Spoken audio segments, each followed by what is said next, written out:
Good morning, and welcome to the Geopolitical Outlook session here at the 2022 World Economic Forum annual meeting here in Davos, Switzerland. I'm Marek Dušek. I'm with the World Economic Forum. For years now, analysts and leaders have been concerned about increased competition and fractures in the tissue of international relations as we've known them, particularly since the 1990s. They have been concerned about the growing divergence, the strategic divergence among the great powers. They have been concerned about the resulting multipolarity and then the attendant lack of progress in some of the key global issues that we have: climate change, trade, technology, governance, health. And many have also been warning about the risk this increasingly fragile system poses not only on the geopolitical front, but also across economies and societies. If anyone needed any persuading, Russia's invasion of Ukraine 3 months ago on this day is a testament that we've entered a more geopolitical world. It is also a vivid testament that we're facing a very systemic challenge because we're facing a geopolitical crisis which is having these cascading effects across energy systems, food systems, and also within the global economy. We've been talking about it here now at the annual meeting, and I think it's best summed up by the head of the IMF, who said it here yesterday, that the war in Ukraine has darkened the outlook for the global economy and could result in recession for more vulnerable countries. So to help us understand this fast-evolving geopolitical landscape, but also hopefully get us a sense of where we are headed, and also how can we get things done in this more competitive landscape, I'm joined here by a truly august panel of leaders, so let me introduce them in the way they're seated here. Andrzej Duda, President of Poland. Warm welcome. Pekka Haavisto, Foreign Minister of Finland. A warm welcome. His Highness Prince Faisal bin Farhan Al Saud, Foreign Minister of Saudi Arabia. Hina Rabbani Khar, Minister of State for Foreign Affairs of Pakistan. Welcome. Gregory Meeks, Congressman from New York and Chair of the House Foreign Affairs Committee. Welcome. And José Manuel Alvarez, Foreign Minister of Spain. Last but not least. If I could turn to you, Mr. President, first. You were in Ukraine, in Kiev, on Sunday. You delivered an in-person address to Ukraine's parliament. It was the first time a foreign head of state has done so since Russia's invasion. And you forcefully pushed back against the idea of Ukraine making any concessions to Russia. And Europe and the West has so far been very united. Are you optimistic? Are you persuaded we can remain united on that front going forward? And long-term security picture in Europe, are we headed to a new Cold War? Over to you. Thank you very much, distinguished participants, and distinguished ladies and gentlemen. I'm very optimistic because I'm here again after 2 years of pandemic, so I'm in general optimistic. Thank you very much for this kind invitation and this possibility to be here and to participate in this panel, to have this opportunity to share with you my point of view, my opinions concerning situation in Ukraine now, in our part of the world, in our part of Europe, and my opinion, how it could influence the situation for the future. So now, please take your earphones and electronic devices because it will be much easier for me to tell it in my mother tongue, in Polish. I have excellent interpreter, Madam Aneta Wiśniewska-Sołtykiewicz in the cabin, so she will translate it perfectly,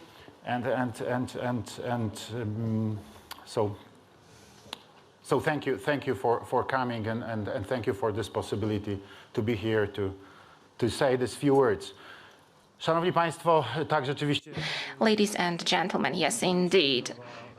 I came back to Kiev exactly in these small hours yesterday morning, and I had that great opportunity and great pleasure that I met Mr. President Volodymyr Zelensky. I can say that we are friends and neighbors. So I had this great pleasure to be invited there together with the President of the Supreme Council of Ukraine, Verkhovna Rada, to speak in front of the Supreme Council. I considered it a great honor on behalf of the Republic of Poland in this very complex situation for Ukraine, in which Ukraine was thrust 3 months ago as a result of Russia's aggression which 2 years ago was unthinkable, which was expected in the last months, but still, ladies and gentlemen, I have to share with you that despite different information from, as all of us know, intelligence services, which we had received and which I had an opportunity to get acquainted with as President of the Republic of Poland, still, given all that information, I had not expected that that aggression would happen on such a big scale. Of course, I knew that Russia's aggression would happen. That was clear. President Putin had no longer any alternative because he had amassed big numbers of troops at the border with Ukraine, and because of that, he was forced to solve that situation somehow. Also, due to prestigious reason for himself, it was clear it was a propaganda, and that is why that aggression had to happen. But speaking honestly, I expected that the scale of that aggression would be much smaller. And off the top of my mind, I thought that the attack would be launched only on Donetsk and Lugansk regions. Then I thought that perhaps Putin would like to establish a land corridor to Crimea. And then in the third scenario, I thought that perhaps there would be an attack launched on Odessa and Kiev. Odessa and Kiev, although it was hard for me to believe that that would have been possible for Putin to decide to launch such a far-reaching and serious, large-scale military operation. Nevertheless, I believed there was such a possibility for two reasons. First of all, Kiev is a historical capital of Ruthenia. Kiev is the cradle of Ruthenia. So this is the beginning of Russia as such, because there is the baptism of Ruthenia happening in Kiev. This is how it is seen by the Russians. For that reason, the seizure of Kiev would have equaled to the capturing of the cradle of Russian civilization and Russian culture. In that respect, that is important. And Odessa symbolizes the greatness of Russia. To Russia, Odessa is a great, magnificent pearl of the Tsarist time Russia. It's window to the world. It's a multicultural city, wonderful, a city dripping with wealth back in the Tsarist Russia. It is a synonym of luxuriousness, of modernity. So whenever we say that imperialist tendencies are revived in the head of Vladimir Putin and his team to rebuild that imperial Russia, then to a large extent we can say it is not just dreams. It is not just coming back mentally to the times of the Soviet Union, where those people were born, where they were raised, and where they lived as KGB agents, as KGB operatives. But today they're also thinking along the lines of the great Tsarist Russia, which was a superpower in the 19th century and in the early 20th century. But I thought that would be the third scenario. And then the fourth scenario stipulated that a full-scale invasion would happen on the entire territory of Ukraine, but I believe that was not possible. Just for one simple reason, Ukraine is twice as big as Poland. Poland is 312,000 square kilometers, and Ukraine more than 620,000 square kilometers. So to capture such a country, you need a lot, big troops to occupy the entire Ukraine. And Putin amassed an estimated 160,000, 190,000 soldiers. So for that reason, the occupation of the whole of Ukraine was simply impossible. But still, there was one thing which I believe President Putin did not take into account. Namely, he did not take into account that Ukrainians would put up such a fierce resistance. Volodymyr Zelensky repeated that to me on a couple of occasions. We met twice before the very invasion. First, I received him in Poland, where we had an informal meeting in the city of Wisła together with his team. We spoke at length, and then one day before the invasion happened, just before the Russian tanks rolled into Ukraine, we had our last conversation before the war broke out. I visited Kiev together with President Gitanas Nauseda a couple of hours before the invasion. And every time Volodymyr Zelensky told me, Andrzej, if you think that they would just come, that they would conquer Ukraine just like that we would give our land to them, they are deeply mistaken. We have been fighting for 8 years. We started in 2014. We have got thousands of battle-tested people. They saw blood. They know how to fight. So they will fight till the last breath. And nobody's going to give away an inch of our territory without fight. And that is what happened. And that is what was happening today. So what I'm absolutely convinced about, Ukrainians are using all their strength to resist and to fight. And they're going to do so. We cannot be hopeful about peace to the extent that Western Europe will force Ukrainians to give away their land to Putin. Ukrainians are not going to make such concessions. They are not going to do that for many reasons. First of all, because they have spilled so much blood. They are not going to make any concessions also because they have been fighting and their country has taken bad damages. And they really want to take revenge. They want to recapture their lands. There is such a strong will to do that I do not believe that they would agree to such conditions, that Russians would take away more land, more Ukrainian land. I simply do not believe that they would make such concessions. Also, geopolitical reasons. Today, political elite in Ukraine cannot agree to that. Everyone who would agree to that as a politician in Ukraine would be finished, because this defense is a national decision. The whole nation believes they have to fight. Almost nobody believes that they shouldn't put up a fight. So if any politicians in the West thinks that they could force Ukrainians to make concessions to Putin, as we heard a short while ago from Mr. Berlusconi, then they're deeply mistaken. And speaking openly, as President of the Republic of Poland, I'm going to give my 100% support to Ukraine. Why? For a very simple reason, not to mention all the other aspects. Ladies and gentlemen, I simply cannot accept, also as a neighbor to Russia, that Russia violates the rules of international law with impunity. I cannot accept Russia murdering people in Ukraine, and I cannot accept that the world just turns a blind eye to that without any consequences vis-à-vis murderers. I cannot agree that Russia should not pay war reparations for all the damage it has inflicted on Ukraine, that it is not forced to simply finance the revitalization and the rebuilding of Ukraine. To me, it is obvious that the ones who have waged war in Ukraine by launching this unprovoked, unjustified attack on Ukraine without any reason, please believe me, beyond a shade of a doubt, if we listen to Russian propaganda, they are saying there are Nazis in Ukraine. But, well, of course, this is absolute nonsense. It is a load of rubbish. That was an invasion resulting purely from imperial ambitions of Russia. There was no other reason for launching that invasion. Nobody was waiting for Russia in Ukraine. Nobody was waiting for Russia to come. People wanted to live in a free, independent and sovereign Ukraine. And so today the world has to present a very resolute stance, and this war should be ended by Russia giving back to Ukraine the grabbed lands, and it has to pay contributions, and the perpetrators have to be brought to justice. This is my vision of how this war should be brought to an end. So I urge everyone to support Ukraine today. I urge everyone to stand with Ukraine, because justice is on the side of Ukraine. Honesty is on the side of Ukraine. I have no doubt whatsoever about that. And today Ukraine needs to be supported comprehensively, both in terms of supporting Ukraine in the military perspective, it needs support from the political perspective, and also today we need to collect funds and money so that Ukraine can be rebuilt today and return to normal functioning. Thank you so much, Mr. President. Thank you so much for this important message. I'll move to Foreign Minister of Finland, Pekka Haavisto. You recently applied, together with Sweden, to become members of NATO. You have a long border with Russia. So how does the tragic war in Ukraine looks from the vantage point of Finland? And also, what do you expect from the NATO membership in terms of increased security for Finland? Over to you.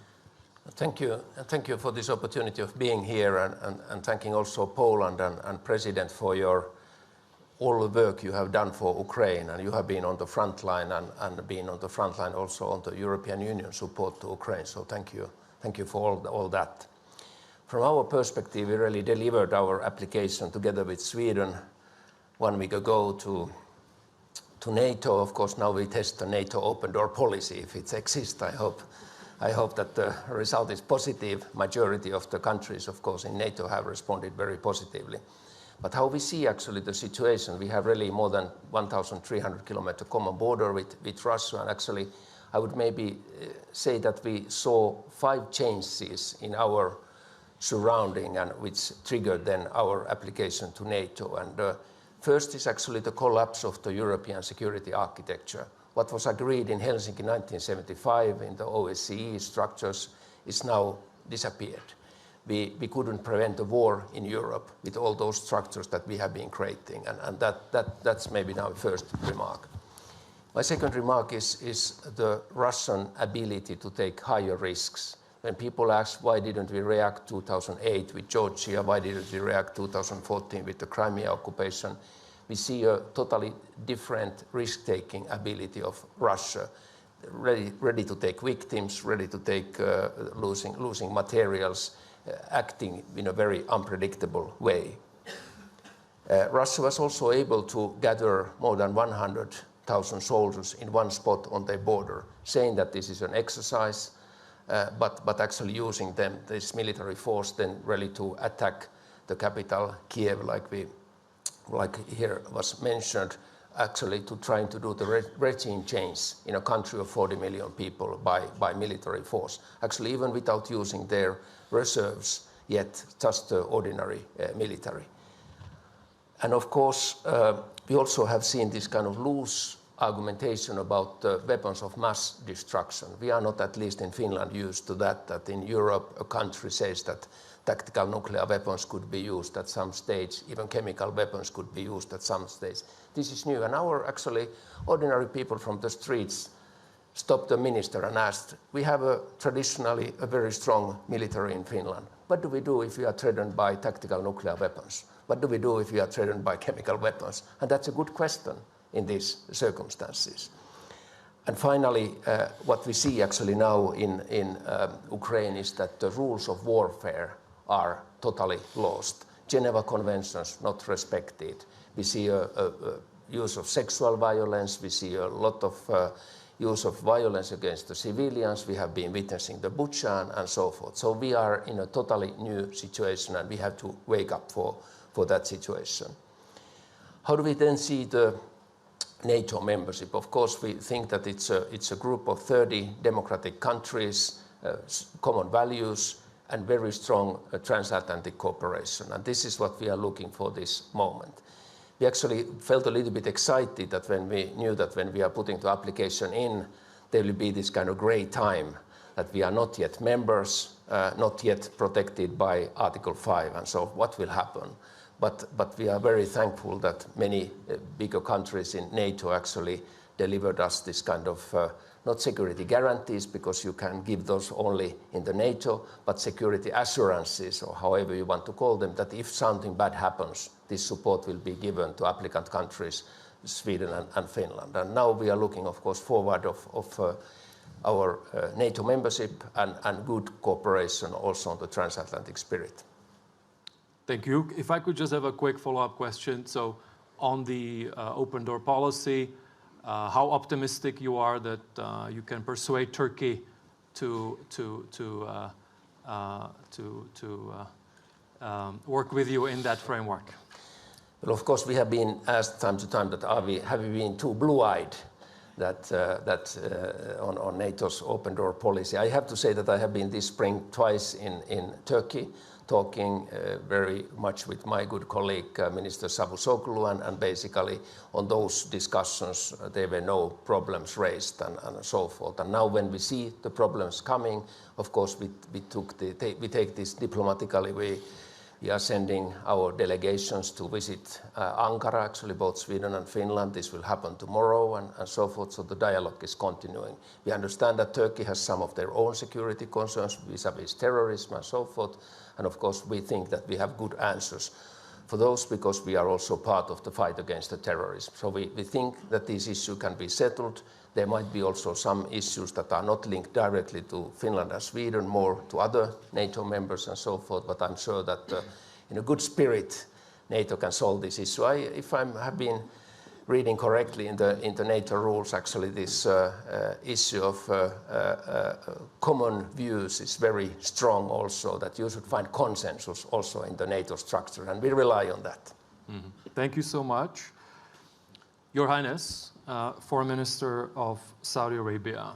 So we have talked about this increased geostrategic competition, the US, China, Russia. You have a long-standing, strong partnership with the United States. You work with Russia within OPEC Plus, for example. Of course, you also have relations with China, G20 country. So what does this more competitive international system mean for a major G20 country like yours to pursue foreign policy objectives? Thank you, and thank you for having me in this panel. You know, if we learned anything from COVID is that we need to focus on cooperation. And I think we need to continue to look towards avenues to foster that cooperation. Even when there is difference, when there's competition, we need to find mechanisms to talk to each other. And the Kingdom having a relationship with all of the major players and playing a role in a very important part of the world, we hope that we can facilitate some of the dialogue, especially when we talk in the context of China, the US. China is our most important trading partner. The US is our most important national security partner. In the end, without cooperation, especially on issues, we are facing a significant issue on food security. Part of it is because of the war in Ukraine, but it's not just that. There are other significant factors playing into that very significantly. And here again, if we don't, as a global community within the context of the G20, beyond, are able to address those challenges, even when we have differences, I think we will be facing significant difficulties, especially in the developing world. And the Kingdom is a member of the G20, but we are also a developing country, and we feel very strongly that we have a responsibility to help set the agenda, the global agenda, in a way that supports the interests of the developing world. Thank you.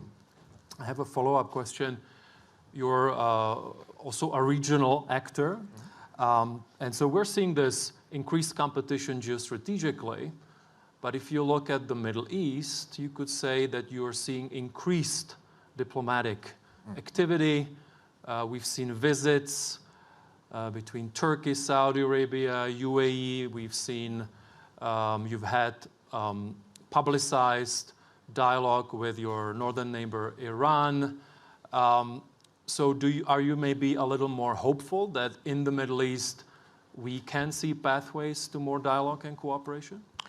I certainly hope so, and we are working very hard to make that happen. The Kingdom has Vision 2030, which is a very broad-ranging vision in renewing our economy, looking towards the future, building prosperity for the people of Saudi Arabia sustainably in the long term. We can only do that if we have a safe, secure region, a region that is stable, and that can only happen with cooperation with all of our neighbors. So we will continue that path of dialogue, and it reflects what I just said earlier, that our strong belief that dialogue as a whole and cooperation globally is necessary. And I think we need to make an example through fostering cooperation in our region as well. Thank you. Moving to Minister Khar, Minister of State for Foreign Affairs of Pakistan. Similar question. Again, a major power, Pakistan, in a more competitive international system. Again, huge relationship with the United States, very important relationship with China. You're a new government. Maybe you're thinking about your priorities right now on the foreign policy front. How do you navigate this as Pakistan? Sure. Thank you. I think it's actually an interesting, not an interesting, but a very difficult place to be in for all of us. It doesn't matter whether you're from Finland, from Poland, from Saudi Arabia, from Pakistan, from the United States of America or Spain. Everybody's feeling, the world is an interesting place where everyone is feeling threatened by someone else. And that someone is also feeling threatened by someone, either the same person or someone else. Now, the thing that I ask myself is that when history is written and when we are told that how did humanity react and how did leadership react, when both the humanity in the face of the COVID crisis or the pandemic and the hunger crisis that is on our door, when humanity was facing its biggest challenge and when the planet in terms of climate change was facing perhaps the biggest challenge that it has faced, at least in my lifetime, what did the leadership of the world do? How did the world react to that, right? And if the answer is they went to war, not a very good answer. And if the answer is they chose confrontation over collaboration, not a very good answer, right? And then I think future generations have every right to judge the people sitting on the stage, the people in the audience, and pretty much all of us, right? So for a country like Pakistan, I don't think we should be at a place, and the fact that we are typically asked this question all the time, who do you choose, shows how far we have fallen as the global community and as the choices that we made over the last 20 years also. And there are many reasons to explain why we are where we are, and that's not a conversation that we can do in like the next 5 minutes. But it is perhaps important to understand that if we go towards a world where the two largest economies are in a state of confrontation and countries like Pakistan are asked to, given these very simplistic binary choices, are you with us, are you against us? If you're with them, then you're against us. Difficult, impossible. And now, for a country like Pakistan, which has already had fiscal space problems, to now be threatened on top of that superimposition of the, the food security crisis, which has resulted in, because of this particular conflict. And then every other problem that we have to deal with, both on the climate side, coming in from a difficult region, a region where we've had conflict for 20 years, just recently, and maybe 40 years before that, where the intervention in Afghanistan did not really go so well and did not give such great results.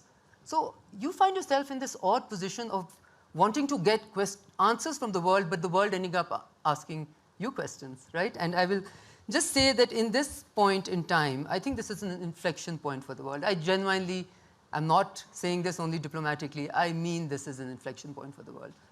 Either we can allow confrontation to guide leadership decisions for the future, or we can do what why do most people in this room at least espouse to liberal values? Then what do liberal values really mean? They mean room for other opinion to coexist and then collaborate to develop, and to each system being able to support the other and develop together, right? To have room for diversity, if not divergence, and to be able to accommodate divergence.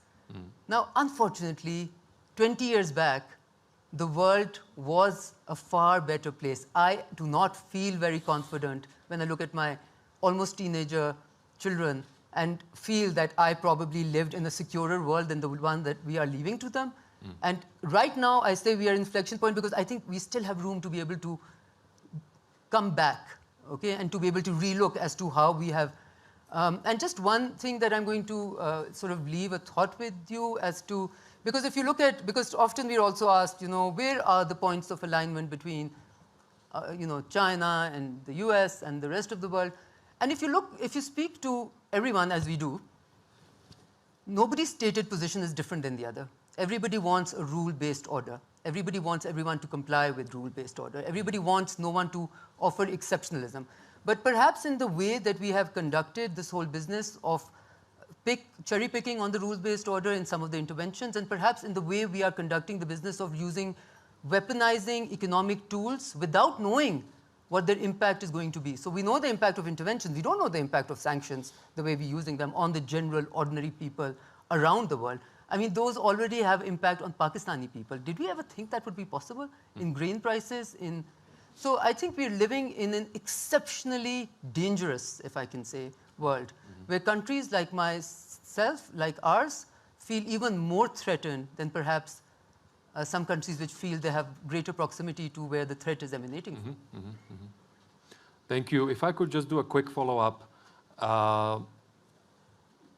Some people say the world has forgotten about Afghanistan. So, of course, there's a huge humanitarian crisis now. You're very close to this. What would be your message to the international community in terms of what can be done in this humanitarian catastrophe, of course, without supporting the Taliban regime? So what is it that you would have as a message to the international community? Okay, the message is again pragmatism. We cannot wish the world to be what we want it to be and then decide to deal with it. We have to deal with the world as it is. The world as it is on our border is not of our liking. We are a country, I want to put this on the record, we are a country where the constitution gives women right to have a place in society which is equal to that of men. We are a country where parliamentary representation to women is perhaps higher than many developed countries. We are a country which supports women's role everywhere. Now, we are also a country which has compulsions of geography to deal with a 2,600-kilometer border and whatever emanates from there. Therefore, instead of the world being a propagator and enabler of a humanitarian crisis and an economic implosion in Afghanistan, we would ask the world to just ensure that the ordinary Afghans are not at the receiving end of your moral compulsions, and for your moral compulsions not to translate into hunger and strife for ordinary Afghans who had no role to play in when the intervention, or no choice to make as and when the intervention happened, for what goals it happened, and how the withdrawal happened. So peace and stability requires sometimes making choices which don't go with your moral landscape perhaps, right? But which require for you to be strategic in your outlook and really make choices and be strategic and long term, as this is the goal you want to be. But in that goal, are you willing to let 38 million Afghans go hungry and not have a chance at a real economy? I would advise against Thank you. it. Thanks a lot, Minister. Moving to Congressman Meeks. You are chairing the House Foreign Affairs Committee. You also were recently in Ukraine and also Poland and other countries. So if you could give us the congressional view of the situation in Ukraine and what your body, but overall the US, is doing on that front. And then I'll have a follow-up question as well. Yeah. United States, in my opinion, has enormous responsibility. And members of Congress understand that responsibility. And the question is, as fellow panelists have said, the camera of history is rolling upon all of us right now and looking to see what we do at this particular time in history. And the United States knows that it is important for us to play a vital role. And I agree with President Duda of Poland when you look at what has taken place in Ukraine. You know, for me, I've not seen anything like this since what I studied that took place in the 40s and the 30s. And so it's a question of whether or not one can cross into sovereign territory of another nation and try to take away its choices. Do you stand up or do you sit back and allow it to happen? I think that what the United States has said, that we've got to stand up, but not stand up alone. Bring people together. It can't be the United States saying we're going to do this and not consulting our friends and our allies across the world. And so therefore it's important to have the unity, first with NATO. Some people were questioning the strength of NATO and the unity of NATO. In fact, I believe that that's what Putin was doing. He did not believe that NATO would stay together. It did. He could not believe that the EU would stand together. It has. And we've worked together. And I think that we've done it when we looked at even sanctions when it comes to Russia in a collective way, giving room and making sure that we attempt diplomacy first. There was avenues for him to get out of it, and Putin, he chose not to. So now the United States has responsibility to make sure that we defend and help and give the military equipment to Ukraine so that it can defend itself, and work with our NATO allies, because we also understand that Putin is not going to stop there. Again, I agree with the president of Poland, President Duda. The Baltics are at stake. Poland's at stake. NATO countries are at stake. We've got an Article 5 responsibility there. And we must stand with that. And that's why I think it's important for us to go to different places. This is why I have, as chair of this committee, we visited Poland. I was in Ukraine twice, met about a few weeks before the invasion, and I was part of the delegation that went to meet with President Zelensky recently, about 2 weeks ago. And we committed and came and we passed a bill in record time for the House. And I know individuals know of some of the domestic disputes that are going on in the United States, but we passed a $40 billion bill so that for humanitarian causes and military aid to Ukraine. And we've also pledged to back up and have our allies also give to the defense of Ukraine, because the threat to democracies are all of us. And the threat to hunger, to what's happening with the blockades at the port of Odessa, in the Black Sea. We've got to open that up because it's not then just limited to what's happening in Ukraine. There's threats to the entire world, and we've got to stand up to it. And what's really at stake is our values. To some, that's the question. You know, for me, as a member of the House Foreign Affairs, as the chair, who are we as humans? And so I think this is what the times are asking for. Can we come together? Can we work together? You talked about Afghanistan. I've been to Pakistan as a result. I'm going to Finland next week. We're looking, and I'm talking to Saudi Arabia about visiting there. Spain is a great ally. We have allies, but we got to pull ourselves together. The world today is much smaller than the world was 30 years ago. We're more interdependent than we ever was. Mm-hmm. If the economy is bad in one part of the world, it's going to affect another part of the world. And nothing was clearer than this pandemic. None of us are safe until all of us are safe. And I hope that's the message that goes across, that we must come together as a world. And there's deficiencies that we've had, because we know that there's some parts of the world that has not come along with reference to Russia.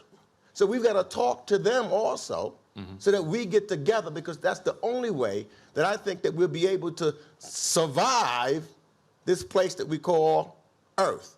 Climate.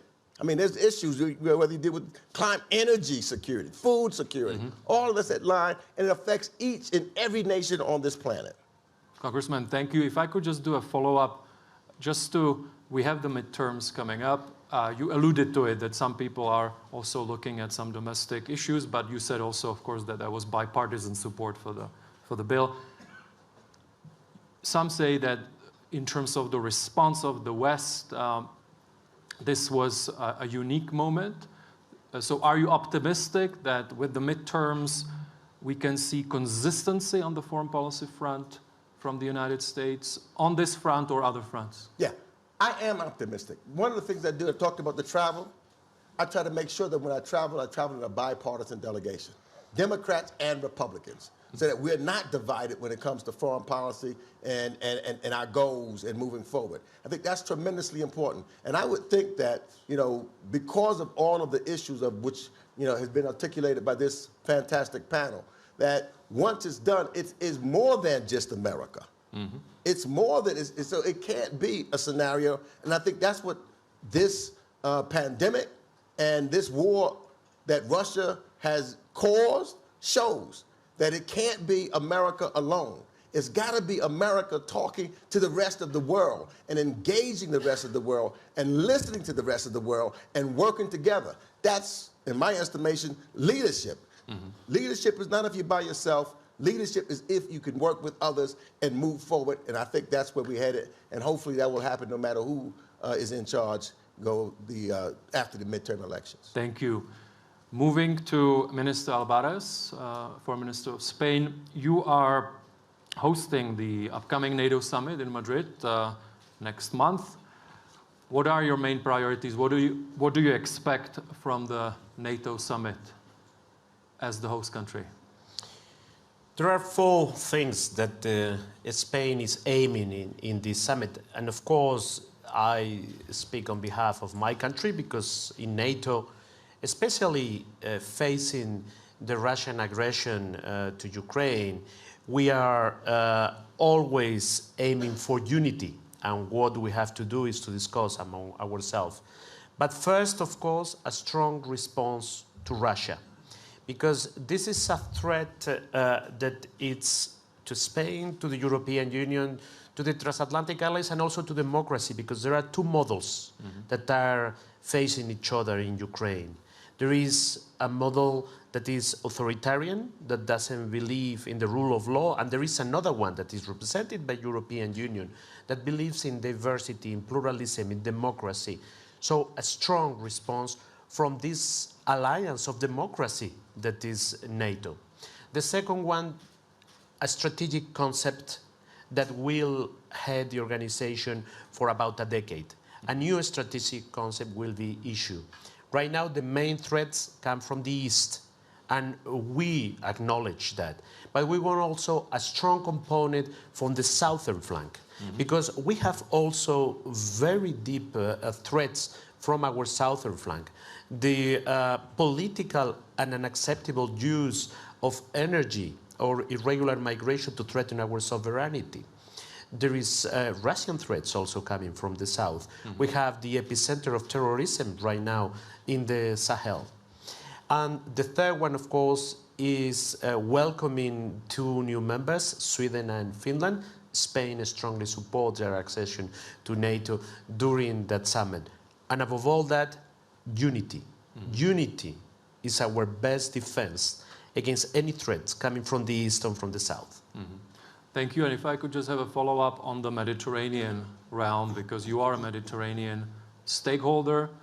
And so at the EU level, what would you say to your partners in the Mediterranean that have been working within different frameworks with the EU in terms of reassuring them that the attention will now not completely move in another direction, that we will continue, or the EU will continue to work with the Mediterranean partners? Next year, Spain will have the presidency of European Union during the second semester, and we will put also, during the NATO summit, we will put also a focus on the Mediterranean and beyond in the Sahel. Because in the Sahel, and therefore spilling over in the Mediterranean, we have a multidimensional crisis. We have very poor countries in which governance has been lowering for the last decade. We have military juntas more and more in the Sahel. With the rising prices of cereal, fertilizers, we are facing a food security crisis in the Sahel that is already a very weakened region in the world.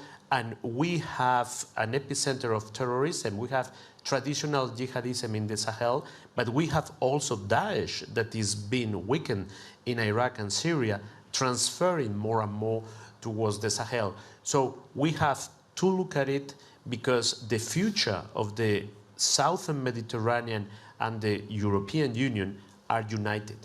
Great, thank you. We have 2 minutes left, and I'd like to go to the president, because you are the only president on the panel here. And it's a very important one, because Poland, of course, part of the EU.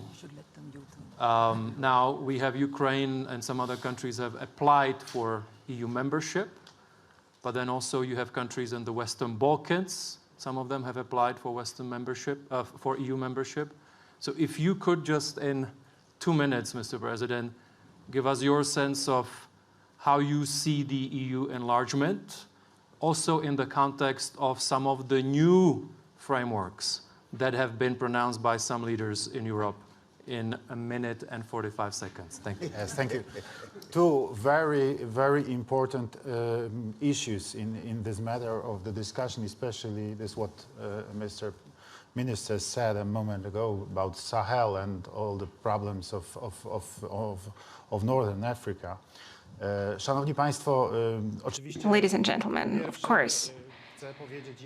First of all, let me be very clear. Poland is a staunch supporter of Ukraine's membership in the European Union. There is no doubt about that.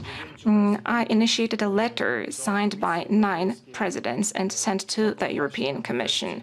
The purpose of that letter was giving a very decisive support to Ukraine, granting it a candidate status. Today, this is of fundamental importance for many reasons. First of all, there is a psychological dimension. First and foremost, I firmly believe that the European Union should demonstrate, especially to the people of Ukraine, that it is open. Today, the Ukrainian fight in defense of their homeland, this is also the fight in defense of their firm conviction that they have the right to self-determination, that they have the right to be part of the West. And for that very reason, the West should open up to them and say, yes, we do accept you. And this is a very important element. That is why we are going to obviously give our very strong support to the aspiration of Ukraine to be granted a candidate status. We're also going to support its future membership of the European Union. In my speech in front of the Ukrainian Parliament, Verkhovna Rada, a day before yesterday, I said that I'm going to do my best to make sure that Ukraine is granted a full membership status in the European Union. This is number one. And number two, this is a very serious problem, speaking about North Africa, because we're also speaking about food deliveries from Ukraine in this context. If Ukraine is not able to ship out its grain to North Africa, to Egypt and to other countries in North Africa, the crisis will be huge, because Ukraine is a huge country. I think it accounts for 80% of Egypt's demand for grain.